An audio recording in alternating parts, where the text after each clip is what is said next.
guys, it's Amber. Let me adjust my camera a tiny bit so I'm not so close to you guys.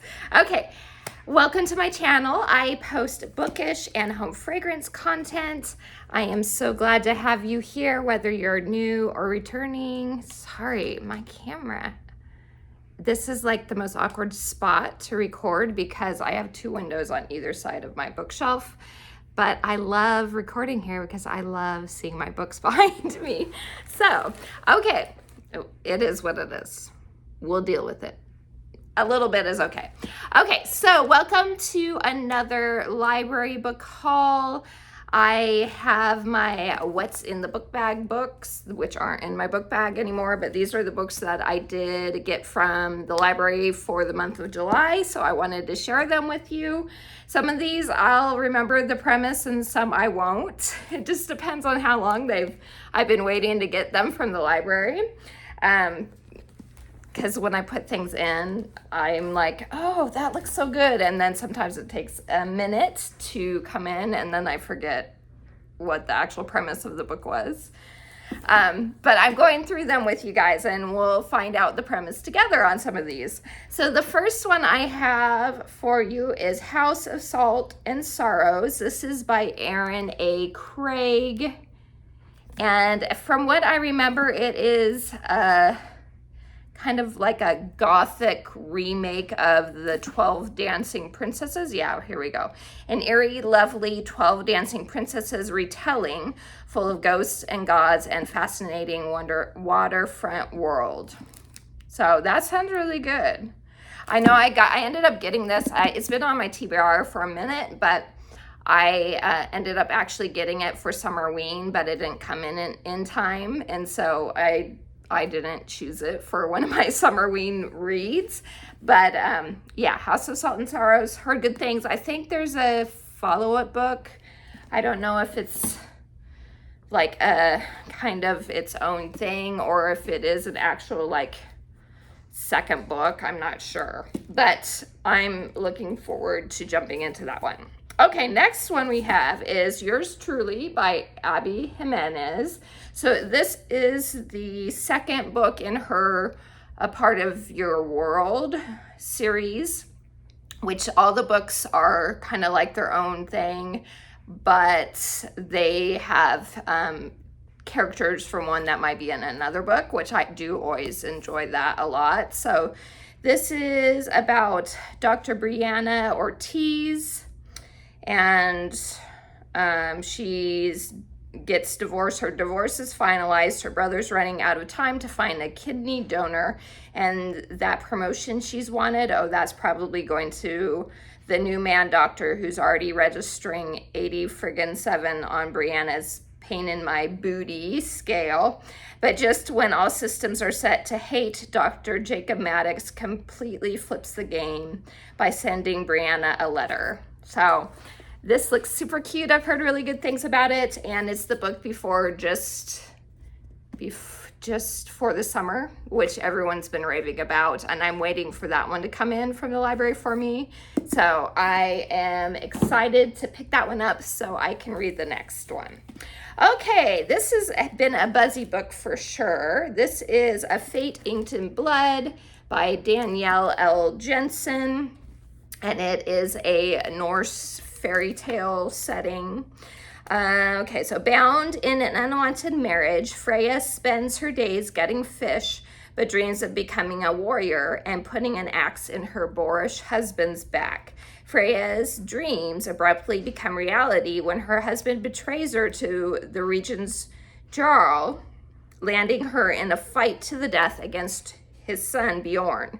To survive, Freya is forced to reveal her deepest secret. She possesses a drop of a goddess's blood, which makes her a shield maiden with magic capable of repelling any attack. So I've heard mixed reviews about this one, but I like to give books a chance, and it looked really good. I like that it's like a Norse mythology type of book, so something different from what we usually see, that's for sure. Okay, then we have The Minuscule Mansion of Myra Malone. And this is by Audrey Burgess.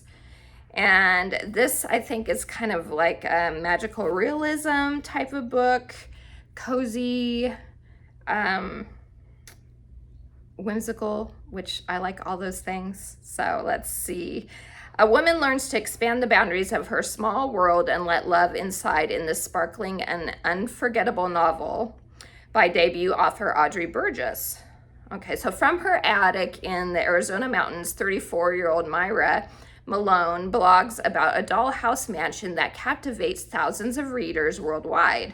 Myra's stories have created a legion of fans who breathlessly await every minuscule mansion post, trade photographs of the mansion modeled rooms, and swap theories about the enigmatic and reclusive author. Myra herself is tethered to the mansion by mysteries she doesn't understand, rooms that appear and disappear overnight, and music that plays in its corridors. So across the country in Virginia, Alex Rakes, the scion of a custom furniture business, encounters two mansion fans trying to recreate a room. The pair shows him the minuscule mansion, and Alex is shocked to recognize a reflection of his own life mirrored back to him in minute scale. The room is his own bedroom, and the mansion is his family's home, handed down from the grandmother who disappeared mysteriously when Alex was a child. So it's a mystery mixed in with everything else. I like that. I can see why I added it to my library list. Okay, next up is A Study in Scarlet Women. This is by Sherry Thomas.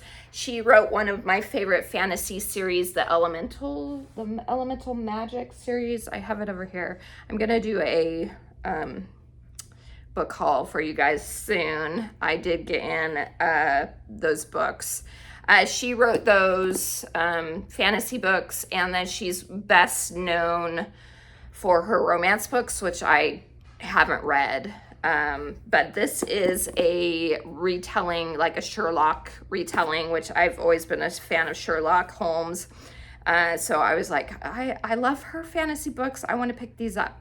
So this is, with her inquisitive mind, Charlotte Holmes has never felt comfortable with the demureness expected of the fairer sex in upper class society, but she never thought that she would become a social pariah, an outcast fending for herself on the mean streets of London. When the city is struck by a trio of unexpected deaths and suspicion falls on her sister and her father, Charlotte is desperate to find the true culprits and clear the family name. She'll have help from friends, new and old, a kind-hearted widow, a police inspector, and a man who has long loved her. But in the end, it will be up to Charlotte, under the assumed name Sherlock Holmes, to challenge society's expectation and match wits against an unseen mastermind. So, sounds good. A different take on Sherlock. I am looking forward to that. Okay, then we have Starling House. This is by Alex E. Harrow.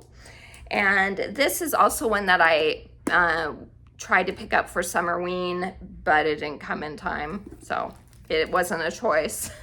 But this is a gothic type of story, I think. I dream sometimes about a house I've never seen. Opal is a lot of things: orphan, high school dropout, full-time cynic, and part-time cashier. But above all, she's determined to find a better life for her younger brother Jasper, one that gets them out of Eden, Kentucky, a town remarkable for only two things: bad luck and E. Starling, the reclusive 19th century author of The Underland, who disappeared over 100 years ago. All she left behind were dark rumors and her home. Everyone agrees that it's best to ignore the uncanny mansion and its misanthropic heir, Arthur. Almost everyone, anyway. So, sounds good. Sounds like it'll be a mystery creepy, maybe a little romance. We'll see. Okay, next up is a romance, and it is The 7-Year Slip, and this is by Ashley Poston. And it is a book about a girl who inherits her aunt's house, I think it is, a girl named Clementine. I think it's her aunt's house. Yeah, her aunt, who she was very close with, she ends up inheriting her aunt's house, and after her aunt passes, and there's like this 7-year, once she moves in, there's like this time jump, this supernatural like time travel between 7 years in the past, I think, and then maybe 7 years in the future, something like that. Yeah, something like that. And then 7 years in the past, she ends up meeting this guy who's living in the house. And so it's a romance and magical realism type of thing. So I wanted to read this one before, what was one that just came out by her? It is a novel, a love story. That's her newest that just came out or is about to come out, depending on when this video goes up. Anyway, it's about to come out or it has come out. I wanted to read this one before I read that one. Although they're not like a series or anything, but I've heard good things about this one. And I haven't read anything by Ashley Poston yet. So someone that I have read quite a few books from is Christina Lauren, and this is their newest, and it is The Paradise Problem. And this is like a fake marriage trope type of thing, and it's where they get married for rent purposes, so that they can have cheaper rent while they're in college, and then come to find out after however many years later after college, the main character, Anna, finds out that she is still married to Liam is his name, and he contacts her with an offer to pretend to still be his wife, because they can inherit. He's set to inherit money. He's like a billionaire or something. His family is, and so he's set to inherit if he shows that he's been married for a certain amount of years or something like that. So she ends up going to this paradise, this island, for a wedding, I think it is, something like that. And yeah, hijinks ensue, and I'm sure they end up falling in love, really, but we'll see. But I enjoy Christina Lauren's books, and I had to pick up the new one, obviously. So that's it, you guys. That's all my books that I picked up from the library for the month of July. What have you been reading recently? Do you like to pick up books from the library? Are you a library book aficionado? Or are you more of, I'm just going to buy them and then unhaul them when I'm done type of person, or Kindle reader, there's audiobooks and e-reader books, that sort of thing. I am a purist when it comes to books. Personally, I have to have a real book in my hand. That's just how I am. But thank you guys for spending some time with me. I appreciate you all, and I hope you have a wonderful rest of your day. Please like and subscribe if you haven't yet. And until next time, TTFN. Ta-ta for now.